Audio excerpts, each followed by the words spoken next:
श्री ओम प्रकाश निंबाळकर। धन्यवाद अध्यक्ष महोदय।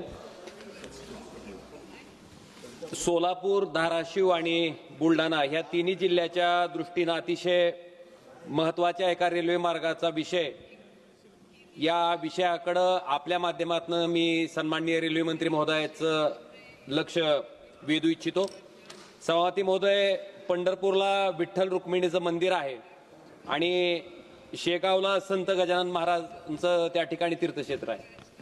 अध्यक्ष महोदय, या दोन्ही ठिकाणी लाखो करोडो भाविक त्या ठिकाणी जातात आणि पंढरपूर शेगाव हा रेल्वे मार्ग त्या ठिकाणी व्हावा ही तिन्ही जिल्ह्यातील लोकांची इच्छा आहे आणि महाराष्ट्रातील तमाम भाविक मला वाटते या रेल्वे मार्गाचा उपयोग करतील, कारण खूप मोठ्या प्रमाणात भाविकांची त्या ठिकाणी गर्दी होते दोन्ही ठिकाणी।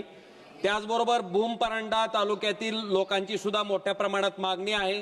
रेल्वे संघर्ष समितीच्या रूपाने अनेक वर्ष हा रेल्वे मार्ग व्हावा अशी तेथील नागरिकांची मागणी आहे। माझी विनंती आहे की केंद्र सरकारने त्या ठिकाणी या रेल्वे मार्गाच्या सर्वेक्षणासाठी निधीची तरतूद करावी आणि सर्वेक्षण पूर्ण करून त्या ठिकाणी शेगाव पंढरपूर हा रेल्वे मार्ग त्या ठिकाणी पूर्ण करावा ही मागणी मी आपल्या माध्यमातून केंद्र सरकारकडे करतो। धन्यवाद अध्यक्ष महोदय। श्री